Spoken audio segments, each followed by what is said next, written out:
I've always grown up not feeling like the other kids. I would go to school, and every day, instead of being excited to do something when I got home, I'd just be mentally and physically drained. And the same happened in secondary school, and I went to sixth form, it happened there, and then even now it happens. I got diagnosed as a 2019? I'm 20 now, I'm almost 21. And I never knew what was wrong with me. I felt there was something wrong with me. I didn't know why I felt like that. I felt lazy. I didn't have the motivation to do anything. And it really put me in a shit mood most of my life until up to this point.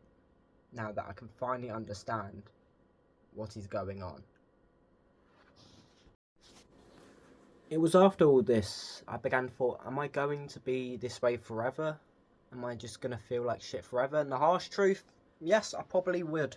I probably will be even. But now that I'm officially diagnosed, been diagnosed with severe ADHD, I got a couple of tips and I know how to work around it instead of, fucking solving it, which I'll go on about now. One thing that would happen, personally, from my experience with this, is my mood would drastically change. I could be happy and having the best day ever to feeling like shit, being depressed, and I wouldn't even know why.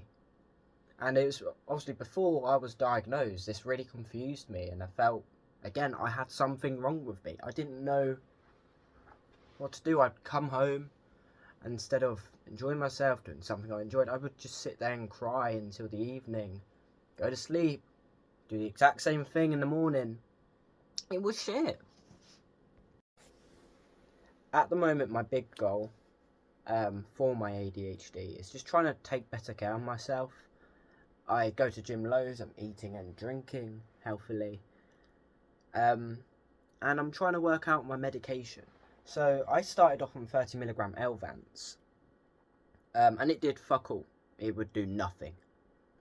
So we tried 50, and it would work for a while, but in the evenings it'd wear off.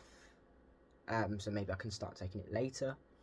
And I'd just go back to, And then 70, it went okay, and then it just drove me to the suicidal thoughts, it drove me to depression, it drove me to anxiety, all of that again. But now I'm back on 50.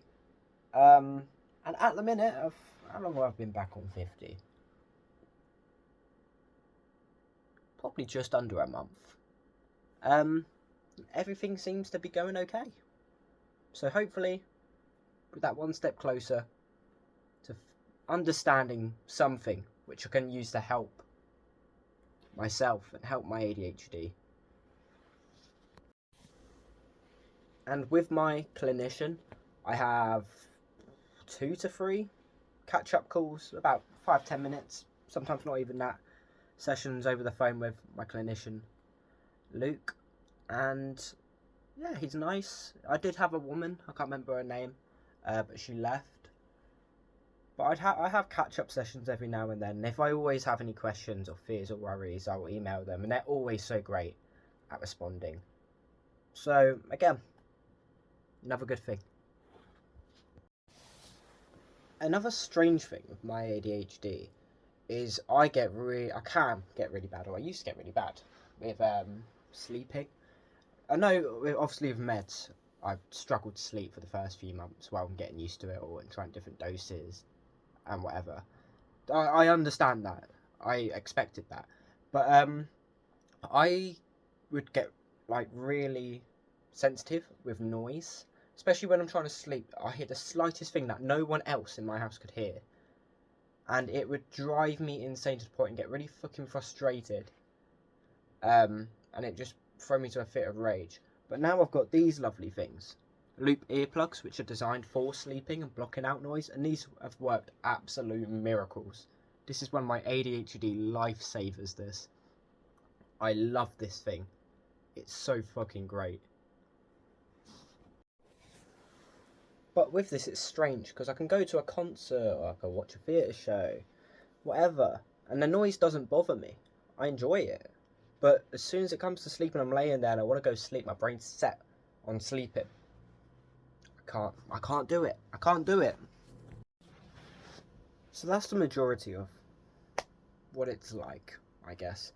There's obviously a few more things. I won't get into it in this video, but maybe I'll do something like this again. Maybe. Probably not. But there's always a chance.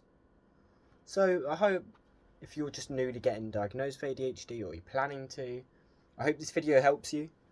Because this is exactly what I would have needed. So if it helps you in any way, subscribe, like the video, maybe leave a cheeky comment. And I'll see you soon.